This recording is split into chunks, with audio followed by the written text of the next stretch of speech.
कापसाचा सर्वात मोठा शत्रू म्हणजे गुलाबी बोंडअळी. दरवर्षी 35 ते 40% पिकाचे नुकसान. एकदा अळी बोंडात शिरली की कोणतंही औषध काम करत नाही. पण नागपूरच्या शास्त्रज्ञांनी शोधलाय एक जबरदस्त उपाय, AI स्मार्ट ट्रॅप. या छोट्याशा पेटीत एक कॅमेरा आहे आणि योलो नावाचा AI अल्गोरिदम. कीड ट्रॅपमध्ये येताच AI तिला ओळखतो आणि कीड पसरायच्या आधीच शेतकऱ्याच्या मोबाईलवर धोक्याचा इशारा. म्हणजे योग्य वेळी योग्य ठिकाणीच फवारणी. लाखो रुपयांचे पीक सुरक्षित. आणि आता सर्वात मोठा प्रश्न, पाणी. मराठवाडा आणि विदर्भात पाण्याची कमतरता ही गंभीर समस्या आहे.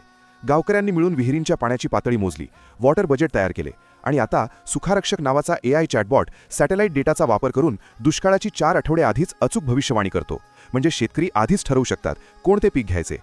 ही आहे नव्या महाराष्ट्राची शेती, जिथे मातीशी जोडलेली मेहनत आणि AIची ताकद एकत्र येऊन घडवत आहेत भविष्य. हीच खरी डिजिटल क्रांती शेतकऱ्यांसाठी. अशाच माहितीपूर्ण आणि प्रेरणादायी व्हिडिओसाठी आत्ताच चॅनल सबस्क्राईब करा आणि शेतीतील नव्या क्रांतीसोबत जोडलेले रहा.